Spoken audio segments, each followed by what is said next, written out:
দুদকের মামলায় সাজাপ্রাপ্ত শেখ হাসিনা সহ অন্যান্য আসামিকে দেশে ফেরাতে পররাষ্ট্র মন্ত্রণালয় সহ সংশ্লিষ্ট বিভিন্ন দপ্তরে যোগাযোগ করা হচ্ছে বলে জানিয়েছেন দুদক মহাপরিচালক। তিনি জানান, সাবেক স্বরাষ্ট্রমন্ত্রী আসাদুজ্জামান খান কামালের পরিবারের বিরুদ্ধে ২০ কোটি টাকার দুর্নীতির মামলায় চার্জশিটের অনুমোদন দিয়েছে কমিশন। এছাড়া সাবেক ডেপুটি স্পিকার শামসুল হক টুকুর বিরুদ্ধেও পৃথক মামলা দায়ের করেছে দুদক।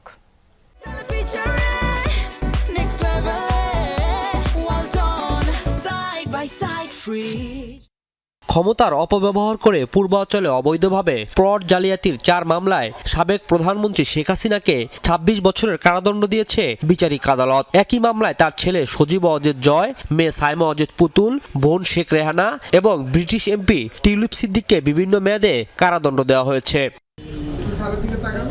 দুদক মহাপরিচালক জানান, পলাতক সাজাপ্রাপ্ত এই আসামিদের ফেরাতে পররাষ্ট্র মন্ত্রণালয় সহ নানা পদক্ষেপ গ্রহণ করেছে তারা।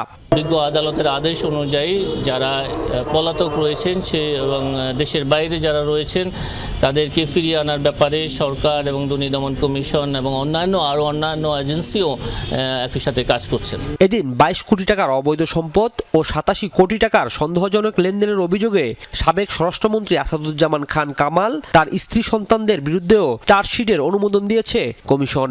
তদন্তে আগত ৩ জন আসামি তাদেরও এই অপরাধলব্ধ অর্থ স্থানান্তর, রূপান্তর এবং হস্তান্তরে সহায়তার অপরাধ তদন্তকালে প্রমাণিত হয়েছে। এই কারণে তাদের সকলের বিরুদ্ধে চার্জশিট দাখিলের সিদ্ধান্ত গৃহীত হয়েছে। এছাড়া সাবেক ডেপুটি স্পিকার শামসুল হক টুকুর বিরুদ্ধে ৩.৫ কোটি টাকার অবৈধ সম্পদ অর্জনের প্রমাণ মেলায় মামলা করেছে দুদক। মামলা রুজুর সিদ্ধান্ত গৃহীত হয়েছে। রাজীব আহমেদ, যমুনা নিউজ, ঢাকা।